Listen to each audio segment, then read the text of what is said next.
Sekretaris Daerah Aceh M. Nasir melantik 201 kepala sekolah SMA, SMK, dan SLB di lingkungan pemerintah Aceh, Senin, 26 Januari 2026, di Anjo Monmata, Muligo Gubernur Aceh.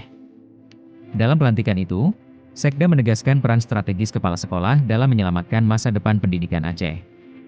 M. Nasir mengapresiasi capaian Aceh yang berhasil menembus peringkat 5 nasional kelulusan seleksi nasional berdasarkan prestasi, SNBP, tahun 2025.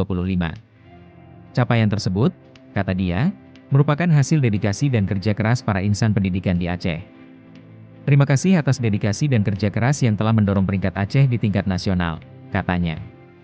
Namun di balik capaian itu, Sekda Aceh mengingatkan persoalan serius yang masih membayangi dunia pendidikan. Meski pemerintah Aceh pada 2025 telah menyalurkan beasiswa kepada 93.579 anak yatim di seluruh daerah dan semua jenjang pendidikan, masih terdapat sekitar 56.000 anak usia 16-18 tahun yang tidak bersekolah.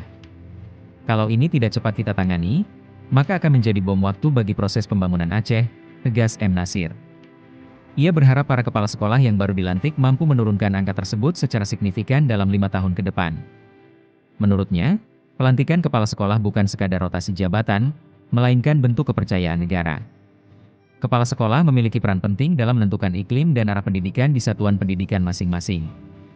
Sekolah tidak hanya membutuhkan fasilitas, tetapi juga kepemimpinan yang mumpuni dan berkualitas, tegasnya.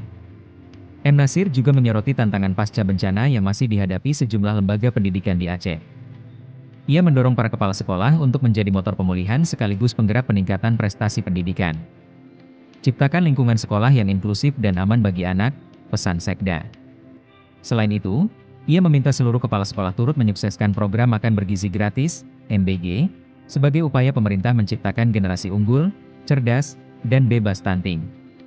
Pelantikan tersebut turut dihadiri anggota DPR Yahdi Hasan, Asisten Pemerintahan DRS Syakir, MC, Kadis Pendidikan Aceh Murtala-Mudin, Kepala Badan Kepegawaian Aceh Abdul Kohar, serta Kepala Biro Administrasi Pimpinan Setda Aceh Hakar Arafat.